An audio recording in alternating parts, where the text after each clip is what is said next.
ಈಗ ನಮ್ಮಲ್ಲಿ ಪ್ರೊಡಕ್ಷನ್ ಮಾಡ್ತಾ ಇರ್ತಕ್ಕಂಥದ್ದೆಲ್ಲ ಪೂನಾಗೋ ತಮಿಳ್ನಾಡಿಗೋ ಹೋಗಿ ಸರ್ಟಿಫಿಕೇಟ್ ತರಬೇಕು.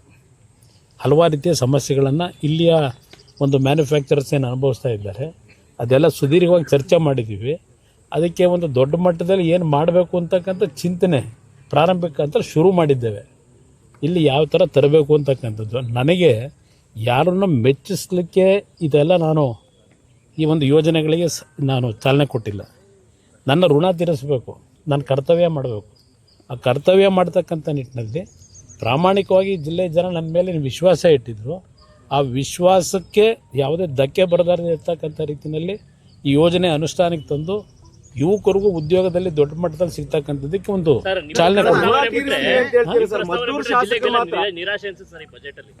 ಬಜೆಟ್ ಹಿಂದೇನು ಕೊಟ್ಟವ್ರು ಇಲ್ಲಿ ಮಂಡ್ಯ ಕೊಟ್ಟಿರೋದೇನು ಕೊಟ್ಟವ್ರು ಅವರು ಕೊಟ್ಟಿರ್ತಕ್ಕಂಥದ್ದು ಈ ಒಂದು ಘೋಷಣೆ ಇದು ಮಾಡಿದ್ದು ಬಿಟ್ಟರೆ ಯಾವುದು ಅಂತ ಒಂದು ಪ್ರಮುಖವಾದಂಥ ಘೋಷಣೆಗಳಿಲ್ಲ. ಸರ್, ಮಂಡ್ಯ ಋಣ ತೀರಿಸ್ತೀವಿ ಅಂತ ಹೇಳ್ತೀರಾ, ಆದ್ರೆ ಮದ್ದೂರು ಶಾಸಕರು ಸಾಕಷ್ಟು ಟೀಕೆ ಮಾಡ್ತಾರೆ ಸರ್. ಯಾರು? ಕದ್ಲೂರು ಉದಯ. ಒಂದು ನಿಮಿಷ, ಅವ್ರು ಟೀಕೆ ಯಾವುದಕ್ಕೆ ಮಾಡಿದ್ದಾರೆ?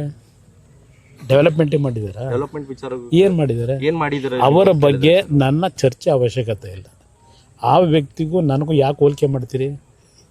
ಆ ವ್ಯಕ್ತಿ ಬಗ್ಗೆ ನಾವು ಉತ್ತರ ಕೊಡಲಿಕ್ಕೆ ಅವಶ್ಯಕತೆ ಇದೆ. ಗ್ರಾಮೀಣ ಭಾಗದ ಜನರ ಕಷ್ಟ ಕೇಳಿಲ್ಲ ಕುಮಾರಸ್ವಾಮಿ ಅವರು? ಇಲ್ಲ, ನಾನು ಎಲ್ಲ 5 ಸ್ಟಾರಲ್ಲಿ ಇದ್ದೀನಿ. ಶ್ರೀಲಂಕಾದಲ್ಲಿ ಹೋಗಿ ಕೂತಿದ್ದೆ. ಶ್ರೀಲಂಕಾದಲ್ಲಿ ಹೋಗಿ ಜಾಮೀನು ಪಡೆಯುವವರೆಗೆ ಕೂತಿದ್ದೆ ನಾನು. ಚರ್ಚೆ ಡಿ ಕೆ ಶಿವಕುಮಾರ್ ಅವರು ಸಿಎಂ ಆಗಬಾರ್ದು ಅಂತ ಕುಮಾರಸ್ವಾಮಿ ಅವರು ತಡಿತಾ ಇದ್ದಾರೆ. ಶಿವರಾಮಯ್ಯ ನಾನು ಹೆಂಗೆ ತಡೆಯೋಕ್ಕಾಗುತ್ತಣ್ಣ?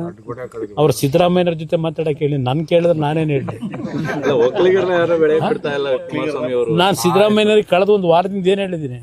ಬಿಟ್ಕೊಡಪ್ಪ ಅಂತ ದಿನ ಹೇಳ್ತಾ ಇಲ್ವಾ? ಯಾಕೆ ತಲೆ ಕೆಡಿಸ್ಕೊಳ್ತೀವಿ?